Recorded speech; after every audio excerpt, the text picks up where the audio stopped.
Welcome to Earth and Kind Quests. My name is Mike. In this episode of Nemesis Battles, 3 heroic adventurers battle against mutated swamp creatures.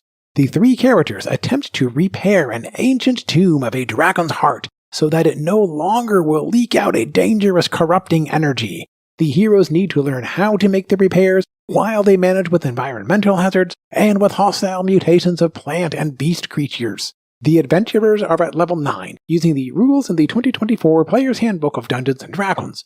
The 3 characters include an Oath of Devotion Paladin, a Light Domain Cleric, and a Wild Heart Barbarian. The mutated swamp creatures include 3 shambling mounds and 4 giant constrictor snakes as presented in the 2025 Monster Manual. The central boss creature is a tree blight, augmented with special legendary features.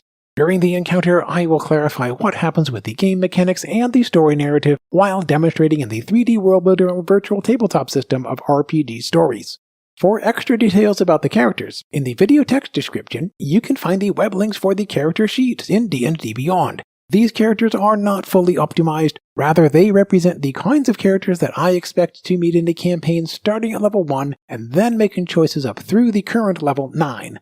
The High Elf Oath of Devotion Paladin is named Vona Navan. Her maximized Charisma ability score makes her most effective with her spellcasting and other divine features, while she is less effective with the traditional strength-based attacks of most paladins. The Human Light Domain Cleric is named Cleric Cloudburn. In addition to the usual healing and support of any cleric, she is equipped with various offensive and defensive options during combat. Vona Navan and Cleric Cloudburn are advanced students at the Spellsword Academy. They completed a quest as their final trial to graduate from the academy. Now they are on their way back to report about their quest and hopefully to graduate. The Human Path of the Wild Heart Barbarian is named Anna Mole. She relies on her strength to solve most of her problems with her Barbarian Rage, great weapon master feat, and sustained high damage output per round. Previously, Anna Mole crossed paths with the Paladin, Vona Navan, and the Cleric Cloudburn. They worked together to defeat the infamous draconic sorcerer Sebastian Drake as part of the quest for the 2 students to graduate from the Spellsword Academy. Now they travel together, building on their new friendship. Today, these 3 heroes are within 1 day of their travel to their destination at the Spellsword Academy. They stop at a small farming community that provides the food supply for the academy. They learn that very few people remain here. Nearly everyone has abandoned this place. The last few lingering farmers will be on their way soon. This place has become too dangerous due to a magical energy seeping out from the nearby swampland. 2 druids already investigated and they confirmed that the ancient tomb of a dragon's heart was broken open, thereby allowing a dangerous energy to emanate out from the broken tomb, corrupting and mutating everything that it touches. A wandering hunter noted that the Spellsword Academy created the tomb long ago as a way to contain the volatile dragon's heart, and accordingly, many of the local farmers were quick to blame the Spellsword Academy for creating the current problem. Today, the wandering hunter guides the farmers out to a new place to live, farther away from the Spellsword Academy where they no longer could provide the food supply for the academy, yet the farmers could thrive in this other healthy and productive land. The Paladin Vona Navan, the Cleric Cloudburn, and the Barbarian Anna Mole prepare to travel into the nearby swampland and to find a way to solve this problem with the Dragon's Heart tomb. Perhaps they can neutralize the dangerous energy emanation. Perhaps they can repair the tomb to contain the Dragon's Heart once again. The 2 druids will not help or hinder whatever these 3 adventurers wish to do, as long as they will not bring harm to the natural environment. The Moon Druid Aluna Silverstream and the Stars Druid Stellard Brightpath consider that nature may have willed for these 3 heroes to arrive here. They appear to be associated with the Spellsword Academy, and therefore they might be equipped to solve the problem that was created by the Spellsword Academy long ago.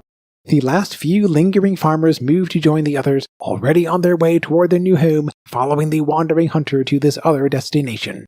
Often the hunter moves ahead to scout in advance, ensuring that the route will be safe. The appearance of the wandering hunter is only a superficial magical illusion. The true identity is the fiend warlock Blade Burns, currently at level 15.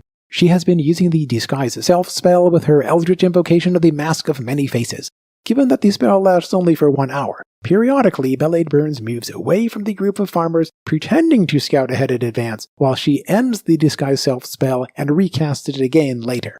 Previously, the Warlock personally broke open the Dragon's Heart tomb, deliberately to cause the problem here. With her disguise as the Wandering Hunter, she encouraged the farmers to abandon this place and instead to move into a new land near the Warlock's new lair. This plot is one part of how the Warlock Belaid Burns is preparing for a major attack against her enemies at the Spellsword Academy.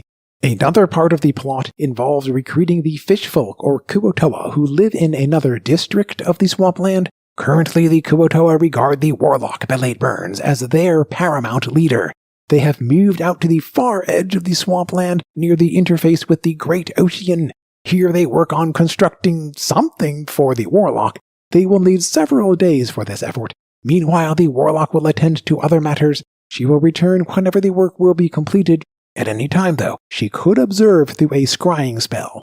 The Warlock's Archfiend patron grows impatient and presses the Warlock to proceed with the attack at the Spellsword Academy.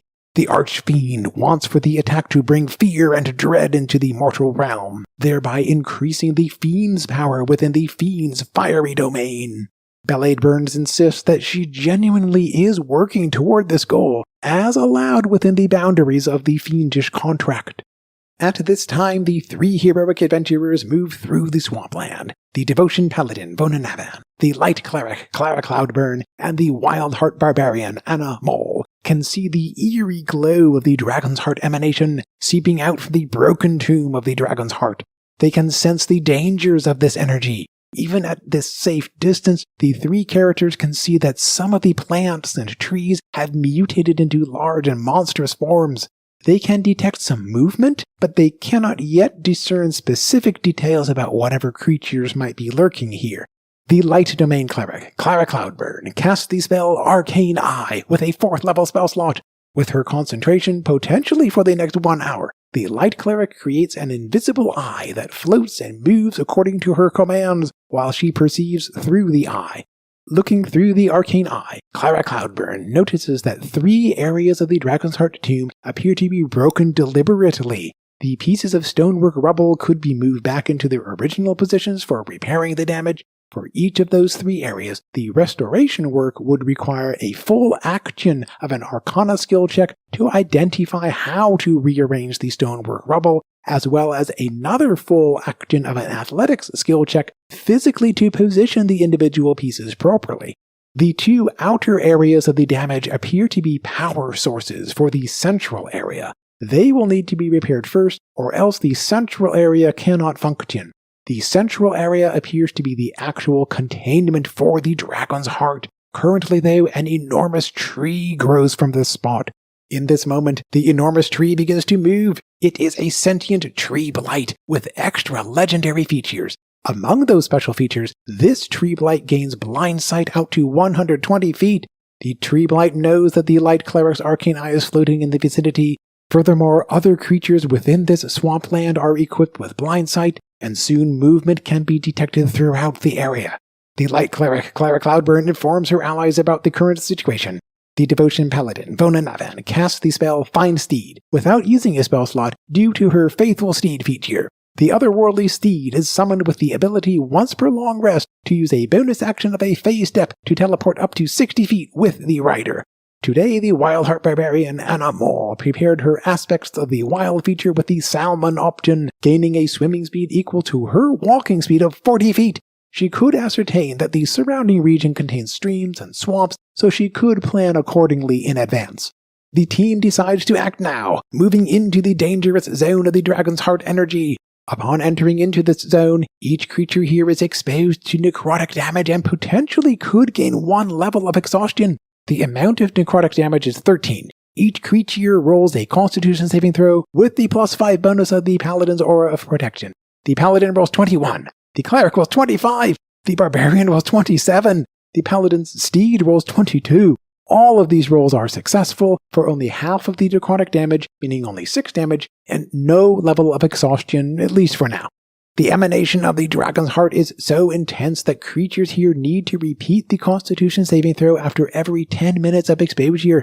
If a plant or beast creature will die within the zone of necrotic energy, then it will be revived with a monstrous mutation. Thereafter, the mutated form will be immune to the effects of the Dragon's Heart emanation.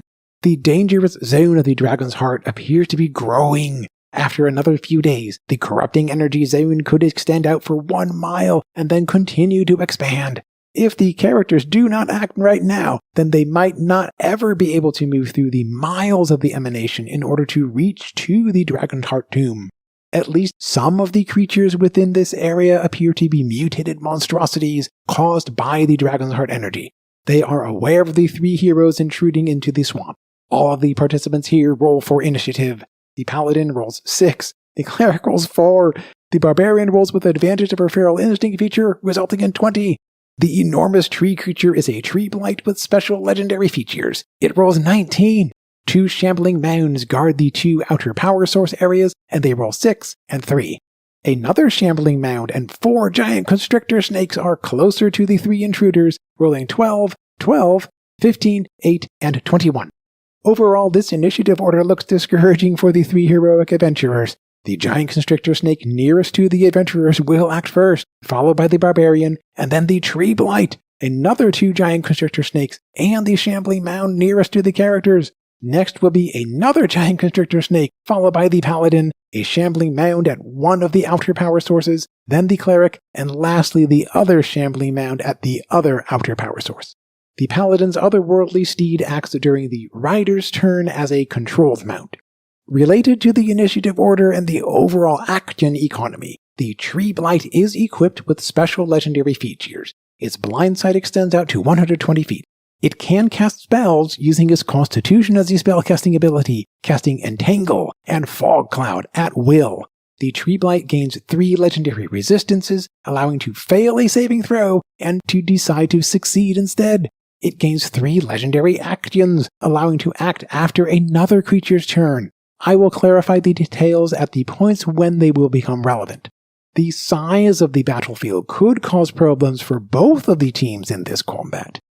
In round 1, a giant constrictor snake moves closer to the Barbarian. It can attack at a range of 10 feet. It attempts to bite the Barbarian. The attack roll is a natural 1 for a critical miss. Next, the giant constrictor snake attempts to wrap itself around the Barbarian to constrict. The Barbarian rolls a strength saving throw. A result of 14 barely succeeds. The Barbarian avoids the constrict feature, thereby avoiding the bludgeoning damage and the grappled condition. The Wild Heart Barbarian, Anna Mole, starts her turn with 107 of her total 113 hit points.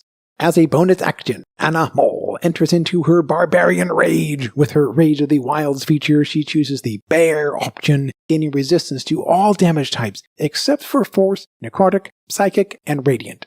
As part of the bonus action of entering into her Rage, the Barbarian can dash. She repositions herself around to another side of the giant constrictor snake.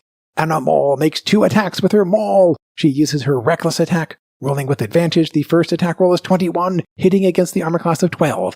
The Maul delivers 18 bludgeoning damage. The Topple Weapon Mastery forces the snake to attempt a Constitution saving throw. A result of 9 fails, and the giant constrictor snake is toppled down into the prune condition. The Barbarian makes her second attack with the Brutal Strike option, foregoing the advantage of the Reckless attack, but still rolling with advantage against the prune target. The attack roll of 17 hits the snake. The Maul inflicts 15 bludgeoning damage. The Brutal Strike adds another 10 bludgeoning damage, and the force of the blow pushes the snake 15 feet away. The snake retains 17 of its total 60 hit points, now in the bloodied condition. Furthermore, with the Brutal Strike, the Barbarian can move up to half of her speed toward the pushed target. The Barbarian decides to use her regular 40 feet of movement to step around the prone snake and into the water, using her swim speed with her salmon form of the aspects of the wild. This movement provokes an opportunity attack. The snake bites with disadvantage while it is in the prone condition. A result of 13 misses against the Barbarian's armor class of 15. After the Barbarian ends her turn, then the Tree Blight can use a legendary action. The Tree Blight toughens the foliage around itself, gaining 20 temporary hit points. It cannot use this particular legendary action again until its next turn. The Tree Blight's regular turn occurs now. The Tree Blight wants to stay in its position, occupying the center of power of the Dragon's Heart tomb. While staying here, the Tree Blight uses its extended 120 feet of blind sight to understand where the intruders are located. As an action, the Tree Blight can cast Entangle or Fog Cloud at will. Now it casts Fog Cloud. With concentration potentially for the next 1 hour, the Tree Blight creates a sphere of fog in a 20-foot radius centered around the Paladin and the Cleric. The space is heavily obscured, and creatures trying to use sight within here suffer the blinded condition. Notably, all of the mutated swamp creatures here happen to be equipped with blind sight, and they can avoid the blinded condition. With its turn, the Tree Blight starts again with gaining all 3 of its legendary actions that can happen after another creature's turn.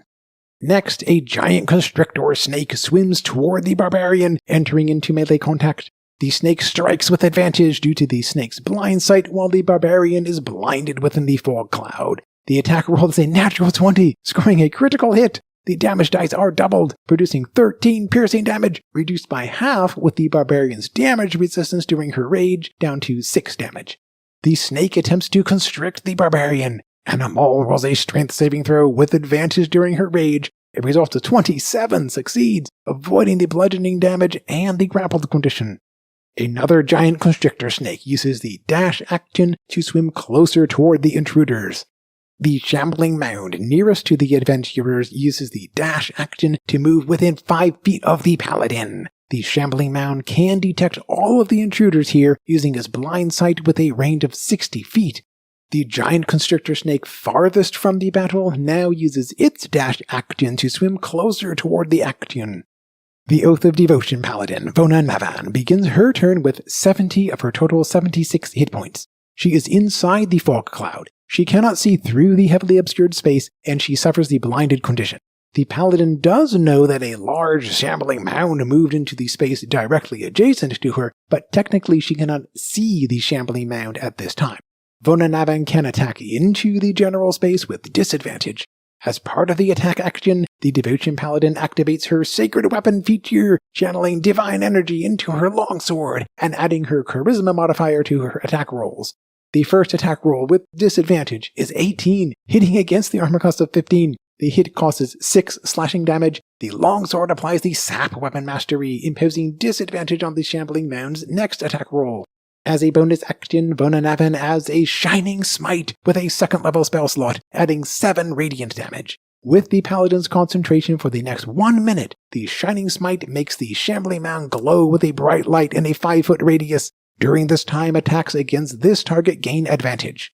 I am interpreting that the bright light of the Shining Smite can shine through the fog cloud, and the advantage cancels out the disadvantage of the fog cloud.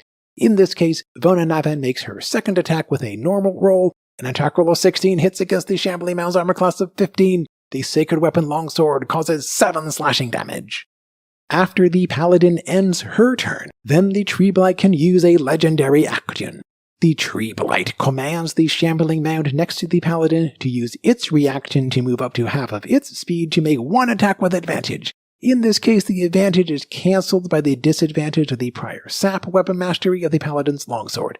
The Shambling Mound does not need to move, but it does use its reaction for the attack roll with this charged tendril. A result of 15 misses against the armor class of 17. One Shambling Mound moves around its place of the outer power source area. It positions itself to be prepared for any invader to approach. The Shambling Mound uses the Ready action. It will use its charged tendril attack against any creature entering within its reach of 10 feet. The Light Domain Cleric, Clara Cloudburn, starts her turn with 78 of her total 84 hit points. She can see the light of the Shining Smite around the nearby Shambling Mound. Otherwise, though, she cannot see through the fog cloud. As her action, the Light Cleric casts Spirit Guardians, upcasting with a 5th level spell slot. With concentration for the next 10 minutes, the Light Cleric creates an emanation of radiant energy, extending out in a radius of 15 feet.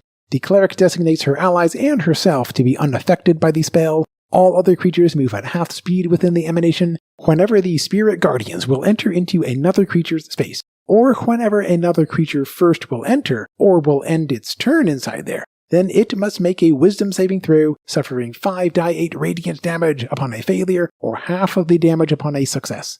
Now Cleric Cloudburn moves backward, away from the light of the Shining Smite, and then she moves back toward the light again, bringing the emanation of the Spirit Guardians with her. Perhaps unknowingly, the emanation enters into the space of the prone giant constrictor snake and the shambling mound. The snake rolls a wisdom saving throw. A result of 4 fails. The snake suffers the full 25 points of radiant damage. It falls with 0 hit points. The snake has been defeated. The shambling mound rolls for its wisdom saving throw. A result of 7 fails. The shambling mound sustains 27 radiant damage. It retains 64 of its total 110 hit points. After the cleric ends her turn, then the tree blight can use another legendary action. It has not yet used the legendary action of its spell casting with Entangle or Fog. Any such casting, though, would end the concentration on the current fog cloud that appear to be effective so far. In this case, the tree blight uses the legendary action of commanding another giant constrictor snake to use its reaction to move up to half of its speed and to make 1 attack with advantage. The targeted snake already is engaged in melee contact with the Barbarian. It does not need to move, but it does use its reaction to bite with advantage. The attack roll is 16, hitting against the armor class of 15. The bite inflicts 6 piercing damage, reduced by half with the Barbarian's damage resistance down to 3 damage. The last shambling mound moves around its place of an outer power source area. The shambling mound uses the ready action. It will use a charged tendril attack against any creature that enters within its reach of 10 feet. At the end of round 1, the 3 heroic adventurers are at adjusting with the battlefield conditions.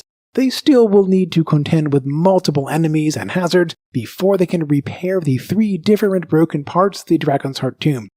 In round 2, the Path of the Wildheart Barbarian, Anna Mole, starts her turn with 98 of her total 113 hit points.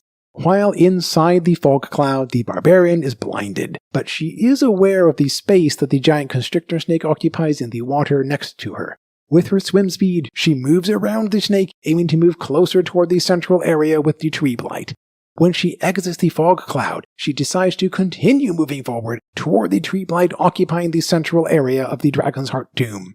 When she moves away from this giant constrictor snake, then the snake cannot use its reaction for an opportunity attack at this time. This snake already used its reaction as part of the tree blight's legendary action. Anna Maul moves into melee contact with another giant constrictor snake. She makes 2 attacks with her maul, using her reckless attack for advantage. The first advantage attack roll is a natural 20, scoring a critical hit. The damage dice are doubled. The maul delivers 18 bludgeoning damage. The topple weapon mastery of the maul forces the snake to roll a constitution saving throw. A result of 5 fails. The snake is toppled down into the prone condition. With the Barbarian's great weapon master feat, the critical hit with the maul allows immediately to use a bonus action to make another attack with this great weapon. Again rolling with advantage of the reckless attack and against the prone target, the attack roll is 20, hitting against the giant constrictor snake's armor class of 12. The bonus attack causes 13 points of bludgeoning damage. For her regular second attack, the Wildheart Barbarian forgoes the advantage of her reckless attack, and instead she applies her brutal strike option. She still can roll with advantage though against the prone target. The attack roll is 28, hitting against the armor class of 12. The maul produces 14 bludgeoning damage. The brutal strike adds another 7 bludgeoning damage.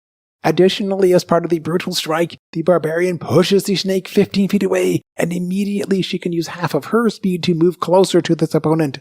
The giant constrictor snake now is prone, and it retains only 5 of its total 60 hit points. After the Barbarian's turn, the Tree Blight uses its final legendary action before its next turn. In this case, the Tree Blight commands the prone giant constrictor snake to use half of its speed to become upright and to make an attack with advantage against the Barbarian. The attack roll is 15, hitting against the armor class of 15. The bite causes 15 piercing damage, reduced by half with the Barbarian's damage resistance down to 7 damage. Now the Tree Blight acts with its regular turn. It regains all 3 of its legendary actions. Once again, the Tree Blight stays in its position, occupying the central containment area of the Dragon's Heart tomb. As an action, the Tree Blight uses its spellcasting. It ends the concentration on the current Fog Cloud spell. Instead, it casts Fog Cloud again, centered on the Wildheart Barbarian. One giant constrictor snake already is in melee contact with the Barbarian inside the Fog Cloud, using its blind sight for advantage while attacking the blinded Barbarian. It would attack with advantage anyway due to the Barbarian's previous reckless attack. The advantage bite attack roll is a natural 20, scoring a critical hit. The damage dice are doubled. The critical hit inflicts 13 piercing damage, reduced by half down to 6 with the Barbarian's damage resistance. The snake attempts to use its constrict feature against the Barbarian, and Amal rolls a strength saving throw with advantage due to her Barbarian rage. A result of 25 succeeds. The Barbarian avoids the constrict feature, including the bludgeoning damage and the grapple condition.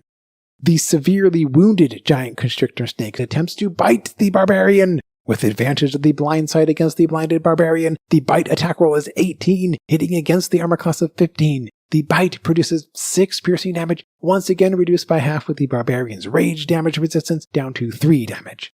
This snake attempts to constrict itself around the Barbarian. The Barbarian rolls a strength saving throw to avoid the constrict feature. Rolling with advantage during her rage, the Barbarian rolls 26. She succeeds in avoiding the damage and the grapple. The shambling mound next to the Paladin lashes out with 3 attacks of its charged tendrils. With the first attack, the light Cleric intervenes, using her reaction with her warding flare. The Paladin gains 9 temporary hit points, and the first attack roll against the Paladin is with disadvantage. The first attack roll with the disadvantage is a natural 1, indicating a critical miss. The second attack roll is 24, hitting against the armor class of 17. The third attack roll is 13, missing the target. The 1 charged tendril attack causes 7 bludgeoning damage, as well as 4 lightning damage. With the damage, the Paladin Vonanavan needs to roll a Constitution saving throw to concentrate on the Shining Smite spell. With advantage of the Warcaster feat, the roll of 16 succeeds. The Shining Smite persists. Yet another giant constrictor snake moves through the fog cloud. It uses its blind sight while attacking the Wildheart Barbarian. With advantage, the bite attack roll of 19 hits against the armor class of 15. The bite causes 6 piercing damage, reduced by half down to 3 points with the Barbarian's damage resistance. The snake attempts to constrict around the Barbarian. Animal rolls a strength saving throw to try to avoid the constrict feature, rolling with advantage during her Barbarian rage. The result of 23 succeeds.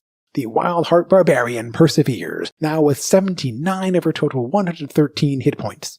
The Oath of Devotion Paladin, Fona Navan, looks around the battlefield, assessing the current situation.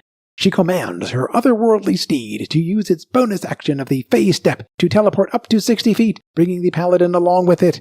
The Paladin controls her mount to use its dash action, moving around the fog cloud. The speed is reduced by half when swimming through the swamp water. The steed still retains some of its movement, but it stays here just in case the Barbarian might need it later. I am not sure if this approach works technically within the rules, though. When reaching to a certain point, Vonanavan uses her own bonus action to cast Misty Step without using a spell slot, instead using her High Elf spellcasting once per long rest. She teleports 30 feet.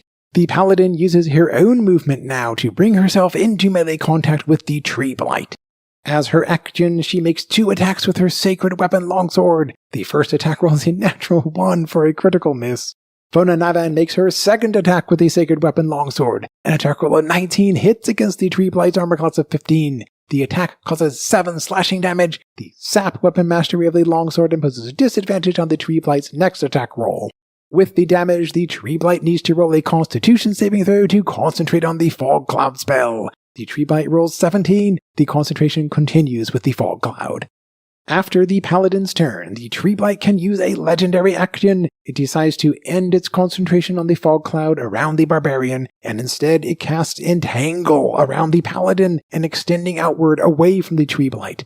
With concentration up to the next 1 minute, the Tree Blight creates a 20-foot square filled with grasping vegetation. The space is difficult terrain. The Paladin is within this area now, and she needs to roll a strength saving throw to avoid the restrained condition. A result of 19 succeeds, and the Paladin is not restrained. With the current situation in the battlefield, one shambling mound uses its dash action to move closer toward the central area with the Tree Blight. The Light Domain Cleric, Clara Cloudburn, starts her turn with 78 of her total 84 hit points. Once again, the Cleric steps backward and then returns forward, moving the emanation of her Spirit Guardians to affect the Shambling Mound. The Shambling Mound rolls a Wisdom saving throw, a result of 1 fails, and the Shambling Mound sustains the full amount of 32 radiant damage of the Spirit Guardians. The shambling mound retains 32 of its total 110 hit points. At this time, Cleric Cloudburn can see with a direct line of sight at the tree blight for making a ranged attack roll. She is outside the 5-foot range from the shambling mound that could impose disadvantage of a ranged attack. Given the huge size of the tree blight, combined with the current battlefield positioning, the cleric can target the tree blight without any interference of partial cover. The light cleric uses her action to cast Scorching Ray, upcasting with a 4th level spell slot. Cleric Cloudburn sends 5 rays of fire streaking toward the tree blight. Against the armor class of 15, the 5 attack rolls are 15, 26, a natural 1 for a critical miss, 22, and a natural 20 for a critical hit. In total, the 3 regular hits and 1 critical hit with the Scorching Ray produce 36 fire damage. The tree blight has lost its protective layer of 20 temporary hit points. It now retains 92 of its total 115 hit points. With each of the 4 instances of damage, the tree blight needs to roll Constitution saving throw to concentrate on the Entangle spell. The rolls are 17, 24, 25, and 13, all succeeding and maintaining the concentration for now. After the cleric ends her turn, the tree blight can use another legendary action. At this time, the tree blight toughens itself and gains another protective layer of 20 temporary hit points, preparing for the next rounds of this combat. The tree blight cannot use this particular legendary action again until after its next turn. The final shambling mound uses its dash action to move closer toward the central area with the tree blight. At the end of round 2, the 3 adventurers are shifting the balance of this encounter into their favor. If they can concentrate all of their maximum damage output on the tree blight, then they could bring this battle toward a conclusion soon. In round 3, the Wildheart Barbarian, Anna Mole, begins her turn with 79 of her total 113 hit points. She wants to move into melee combat with the tree blight as soon as possible, but first she needs to find a way to escape from the giant constrictor snakes surrounding her, and to find a way to move across the distance toward the tree blight. The Barbarian uses her maul to attack the snake that is directly between herself and the tree blight. She forgoes the advantage of her reckless attack, and instead she applies her brutal strike feature with a regular attack roll. The attack roll of 22 hits against the snake's armor class of 12. The maul causes 20 bludgeoning damage. The brutal strike adds another 8 bludgeoning damage. The topple weapon mastery of the maul could knock the snake prone. The snake rolls a Constitution saving throw, results of 2 fails, and the snake is toppled into the prone condition. Additionally, as part of the brutal strike, the snake is pushed back 15 feet, and immediately the Barbarian can move up to half of her speed toward this pushed opponent without provoking opportunity attacks. Now Anna Mole uses some of her regular movement with her current swim speed to move over to the Paladin's otherworldly steed and to mount onto the steed. When the Barbarian moves, the snake makes 1 opportunity attack with disadvantage while in the prone condition. The attack roll of 15 hits against the Barbarian's armor class of 15. The bite produces 8 piercing damage, reduced by half with the Barbarian's damage resistance. The steed recognizes the Barbarian as an ally. It obeys the command to use the remainder of movement of its dash action to move as far as it can toward the tree blight, moving at half speed through the water and through the difficult terrain of the Entangle spell. When I was editing this video, I noticed that I may have made a mistake here. However, I probably would allow for a skill check with animal handling of the steed, or of the Barbarian's own athletics, possibly involving use of a heroic inspiration, in order to achieve the similar result anyway. Now Anna Mole uses her remaining movement to dismount and to move into melee contact with the tree blight. With the advantage of her reckless attack feature, the Barbarian makes her second attack with her maul. The attack roll is a natural 20, scoring a critical hit. The damage dice are doubled. The critical hit delivers 29 points of bludgeoning damage. The topple weapon mastery of the maul forces the tree blight to make a Constitution saving throw. A roll of 10 fails. The tree blight uses its legendary resistance to decide to succeed instead, and it is not toppled into the prone condition. With the damage, the tree blight needs to roll another Constitution saving throw to concentrate on the Entangle spell. A roll of 21 succeeds. The spell continues. Given the Wildheart Barbarian's critical hit with her maul, the Great Weapon Master feat allows for her to use a bonus action to make another attack with this same weapon. With the advantage of the Barbarian's reckless attack, the roll is 26, hitting against the armor class of 15. The maul produces another 19 bludgeoning damage. Again, the Tree Blight rolls a Constitution saving throw to resist the topple weapon mastery. A result of 24 succeeds, the Tree Blight is not toppled into the prone condition. Once more with the damage, the Tree Blight rolls another Constitution saving throw to concentrate on the Entangle spell. A roll of 15 succeeds. The spell continues. The Tree Blight has lost its renewed layer of the temporary hit points. It now retains 64 of its regular 115 hit points. After the Barbarian's turn, the Tree Blight can use another legendary action. It cannot use its option of gaining temporary hit points again until after its own next turn. Given the current situation, the Tree Blight stops concentrating on the Entangle spell. The Tree Blight casts another fog cloud, now filling the space around itself and encompassing the Paladin and the Barbarian. The Tree Blight starts its regular turn with 64 of its 115 hit points. The Tree Blight makes 2 branch attacks, sweeping its branches at the Barbarian. Both attacks are with advantage due to the Tree Blight's blind sight, while the Barbarian is blinded inside the fog cloud. The first advantage attack roll is 27, hitting against the armor class of 15. The sweeping branches cause 24 bludgeoning damage, reduced by half with the Barbarian's damage resistance. The second advantage attack roll is 27 again, hitting the Barbarian and causing 19 bludgeoning damage, once more reduced by half down to 9 damage. Now the Tree Blight attempts to grasp the Barbarian with his Grasping Root feature. The Barbarian rolls a strength saving throw to avoid the grasping roots, rolling with advantage during her rage and with an extra bonus of the Paladin's aura of protection. A result of 23 succeeds. The Wild Heart Barbarian avoids being grappled, and she avoids the further effects that could have happened later. The Wild Heart Barbarian, Anna Mole, retains 54 of her total 113 hit points, still posing a threat in this battle. The prone giant constrictor snake uses half of its movement to upright itself from the prone condition. It uses its remaining movement with the dash action to swim closer toward the central area with the Tree Blight. The severely wounded giant constrictor snake similarly uses the dash action to move closer into the central combat area. The shambling mound near the Cleric makes its 3 charged tendril attacks using its reach of 10 feet. While seeing the attack, the Light Cleric uses her reaction to impose with her Warding Flare. She gains 12 temporary hit points, and she imposes disadvantage on the first incoming attack. The first attack roll with disadvantage is 13, missing against the armor class of 17. The second attack roll is 26, hitting the target. The third attack roll is a natural 1, indicating a critical miss. The 1 successful hit causes 8 bludgeoning damage, as well as 6 lightning damage. The Cleric has lost her 12 temporary hit points. She now retains 76 of her regular 84 hit points. With the damage from the charged tendril attack, Clara Cloudburn needs to roll a Constitution saving throw to concentrate on her Spirit Guardian's spell. With the advantage of the Warcaster feat, the roll of 14 succeeds. The Cleric maintains the concentration. The shambling mound moves away from the emanation of the Spirit Guardians. Given that it attacks within its reach of 10 feet, the movement does not provoke an opportunity attack from the Cleric. The farthest giant constrictor snake uses its dash action to move toward the central area. The Oath of Devotion Paladin, Vona Navan, starts her turn with 68 of her total 76 hit points. With the blinded condition inside the fog cloud, she can attempt to attack the general space of the Tree Blight with disadvantage, while the Tree Blight is fully aware of its surroundings with its blind sight. The Devotion Paladin attacks twice with her Sacred Weapon Longsword. The first disadvantaged attack roll is 20, hitting against the Tree Blight's armor class of 15. The Longsword delivers 7 slashing damage. The Sap Weapon Mastery imposes disadvantage on the Tree Blight's next attack roll.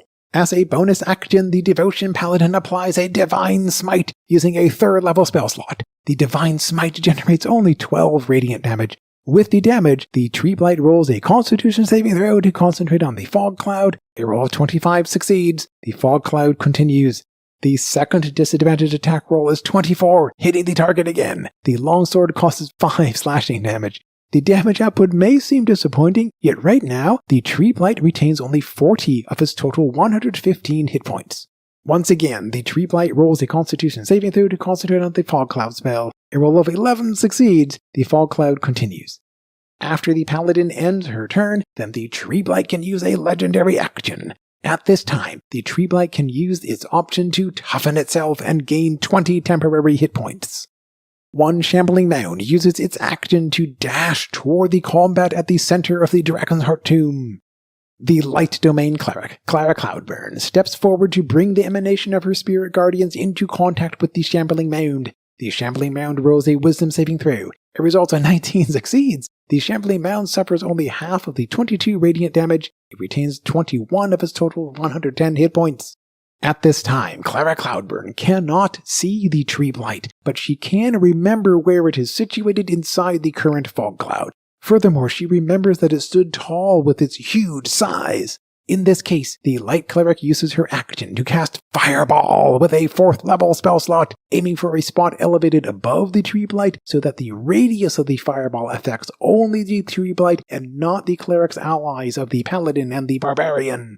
With the 4th level upcasting, the Fireball generates 34 fire damage. The tree blight rolls a dexterity saving throw. A result of 9 fails, but the tree blight can use one of its remaining legendary resistances to succeed instead. It suffers only half of the damage, reduced to 16 fire damage.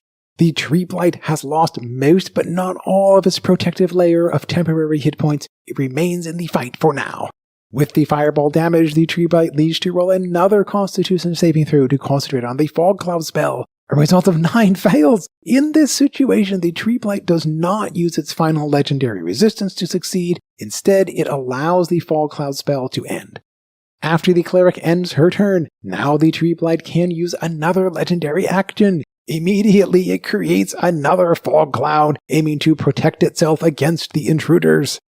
Another Shambling Mound uses the dash action to move closer to the central activity. At the end of round 3, the 3 adventurers appear to be on their way toward winning this battle. Nonetheless, the outcome is not guaranteed, as the characters are losing their hit points and expending their power resources, while their opponents still remain in the fight. In round 4, the Wildheart Barbarian, Anna Mole, starts her turn with 54 of her total 113 hit points. She is blinded within the fog cloud, while the tree blight is fully aware with its blind sight. Anna Mole cannot see the tree blight, but she knows that her opponent is directly adjacent to her. She makes 2 attacks with her maul. The advantage of her reckless attack cancels the disadvantage of the blinded condition. The first reckless attack roll is 15, barely hitting the tree blight's armor class of 15. The maul produces 19 bludgeoning damage. With the topple weapon mastery of the maul, the tree blight rolls a constitution saving throw. A roll of 19 succeeds. The tree blight is not toppled. With the damage, the tree blight rolls another constitution saving throw to concentrate on the fog cloud. A repeat roll of 19 succeeds. The tree blight has lost its protective layer of temporary hit points. Now it retains only 25 of its regular 115 hit points. The second reckless attack roll with the maul is another natural 20, scoring 1 more critical hit. The damage dice are doubled. The critical hit produces 28 points of bludgeoning damage. The tree blight falls with 0 hit points. It has been defeated. It crumbles down onto the stonework ruins. The fog cloud dissipates. The surroundings become quiet, while the other mutated swamp creatures are in awe about the demise of the tree blight. For the narrative purposes of this encounter, the nearby mutated swamp creatures move away to other safer places, unwilling to continue the fight against the people who defeated the mighty tree blight. Within the next few minutes, the Paladin, the Cleric, and the Barbarian help each other with the Arcana skills checks, combined with the Athletics skill checks to repair the 3 major damaged parts of the Dragon's Heart tomb. Without any serious time pressure, the work can be completed easily enough. The outer 2 power sources are repaired first, and then the central containment area can be restored, containing the Dragon's Heart and stopping the dangerous energy from threatening the surrounding world. Among the stonework ruins, arcane symbols resemble older versions of the sigils of the Spellsword Academy, hinting at an ancient origin of the construction. The references to the Dragon's Heart are mysterious, yet they suggest an ancient shadowy dragon, devoid of all emotion except for its intense hatred of life. After the area is deemed to be safe, then the Moon Druid Aluna Silverstream and the Stars Druid Stellard Brightpath decide to stay here to protect this place and to ensure that it will become healthy and vibrant with life, contrary to what could have happened with the Dragon's Heart. The Moon Druid wants to stay here to ensure that nature runs its course without interference. The Stars Druid wants to be here whenever needed for intervening on behalf of nature to ensure a healthy balance of life. Various plants and beasts come to live here with the 2 druids as allies protecting this place. The nearby farming community has been abandoned entirely. The farmers already have moved away, following the wandering hunter out to a new place to live where they no longer will provide the necessary food supply for the Spellsword Academy. Instead, they will move closer to another magical place that so far has been mysterious. The Paladin Vonanavan, the Cleric Clara Cloudburn, and the Barbarian Anna Mole continue to travel out to their destination at the Spellsword Academy. They begin to wonder about the apparent changing perception and status of the Spellsword Academy within this wider region. Our story will continue with Nemesis Battles. I wanted to include more here, but this episode became too long already. For now, in the comment section, please share your ideas and suggestions about what could have happened differently and what could happen next. As always, thank you for watching. I will see you in the next video.